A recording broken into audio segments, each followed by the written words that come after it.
આજરોજ રવિવારે વડોદરા નજીક આવેલા કોટંબી ઇન્ટરનેશનલ ક્રિકેટ સ્ટેડિયમ ખાતે ભારત અને વેસ્ટ ઇન્ડિઝ મહિલા વચ્ચે ડે નાઇટ મેચ રમાશે.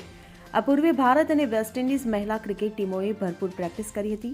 ત્યારે આજની મેચને લઈને કોટંબી સ્ટેડિયમ અને સ્ટેડિયમની આસપાસ ચુસ્ત પોલીસ બંદોબસ્ત ગોઠવી દેવામાં આવ્યો છે. નેટ પ્રેક્ટિસ બાદ વેસ્ટ ઇન્ડિઝના કેપ્ટન હેલી મેથ્યુઝે જણાવ્યું હતું કે ગુજરાત અને વડોદરામાં અમારી આ પહેલી મેચ છે. છેલ્લી T20 સિરીઝમાં અમે 2-1 પરાજિત થયા, પરંતુ વન ડે સિરીઝમાં અમે ભારતીય ટીમ સામે બરાબરનો મુકાબલો કરીશું એવી અમે તૈયારી કરી હોવાનું જણાવ્યું હતું. વધુમાં હેલી મેથ્યુઝે જણાવ્યું હતું કે કોટંબી સ્ટેડિયમમાં પગ મૂકતા અમને એક અનોખો માહોલ જોવા મળ્યો હતો.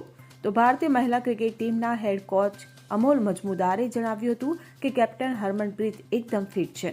અમારી ટીમ આ સ્ટેડિયમમાં પહેલીવાર રમી રહ્યા છે, પરંતુ કોટંબી સ્ટેડિયમની પીચ મુંબઈ જેવી જ પીચ છે. બરોડા ક્રિકેટ એસોસિએશન દ્વારા ખૂબ જ સારું ગ્રાઉન્ડ તૈયાર કરવામાં આવ્યું છે અને ખેલાડીઓને રમવાની ખૂબ મજા આવશે. Bureau report CN24 news. હવે જુઓ દેશ દુનિયાની તમામ ખબરો તમારી આંગળીના ટેરવે. ઉઠાવો મોબાઈલ અને Google Play Store પરથી ડાઉનલોડ કરો અમારી CN24 ન્યૂઝ મોબાઈલ એપ.